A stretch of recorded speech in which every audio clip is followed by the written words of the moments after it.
Hello, welcome to my devotional for today from Proverbs chapter 7, verse 13.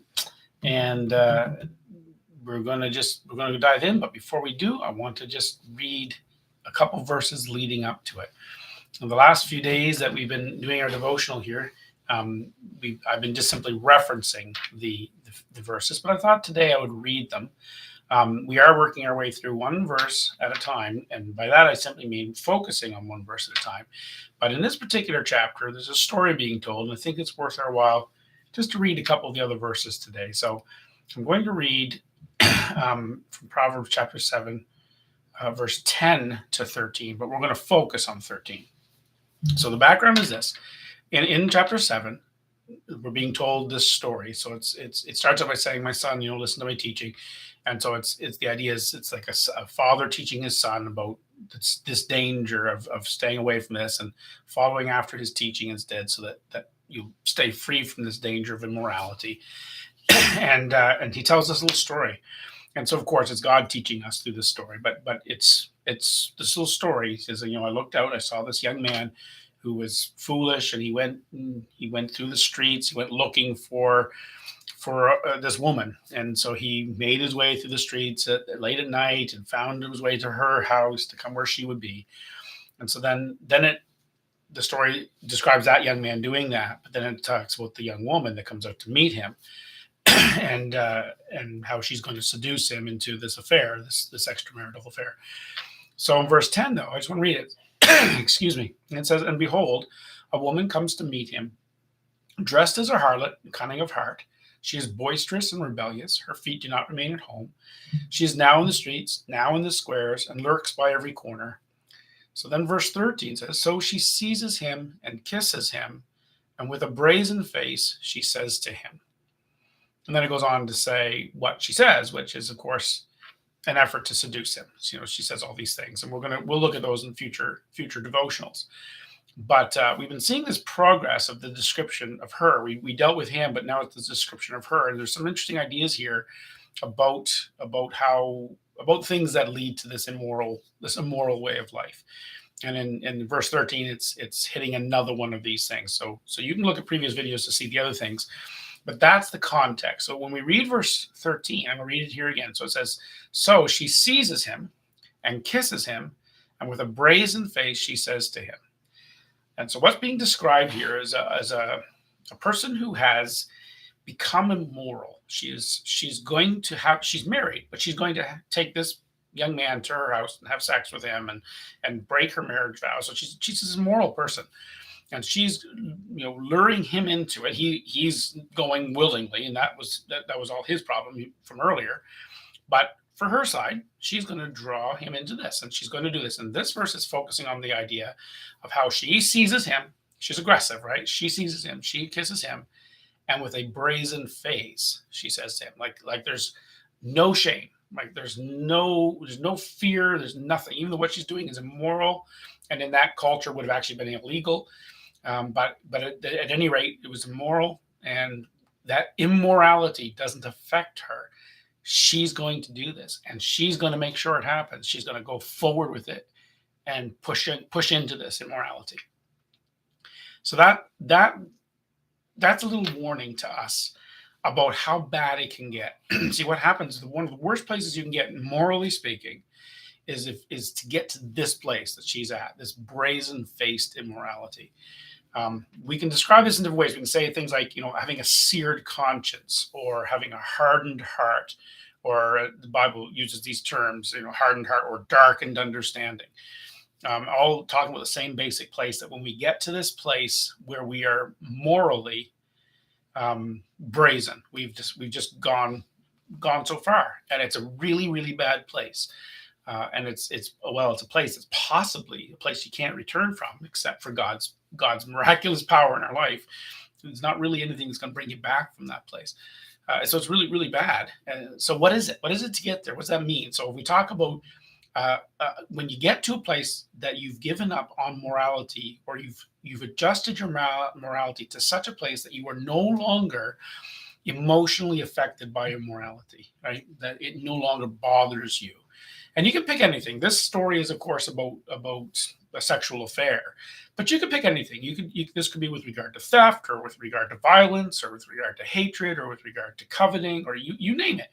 Any of the sinful tracks that you can find yourself on.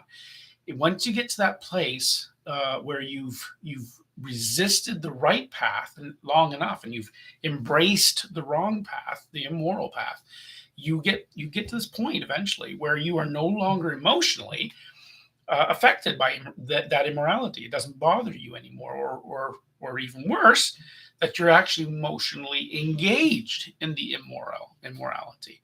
And so here she comes to this point, right? And she's just brazen faced about it. She actually is aggressive about it. She wants this.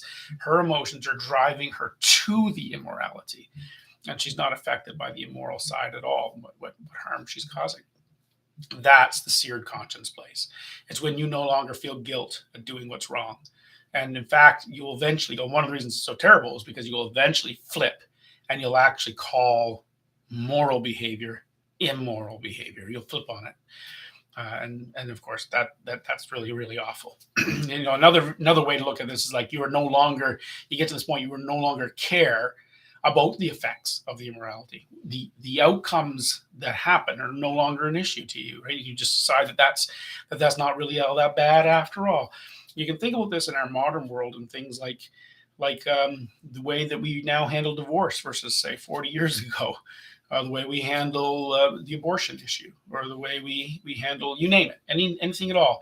And you can see this flipping where people used to care about how this affected the world, and it's flipped now, and they don't care about that effect anymore. They care rather about this other goal they have, rather than the consequence of the action. That's when morality, when you get to this point where morality flips on you, and you find yourself on the wrong side of the thing. And that's what this is showing. Here's this woman. She's supposed to be in a committed relationship with her husband.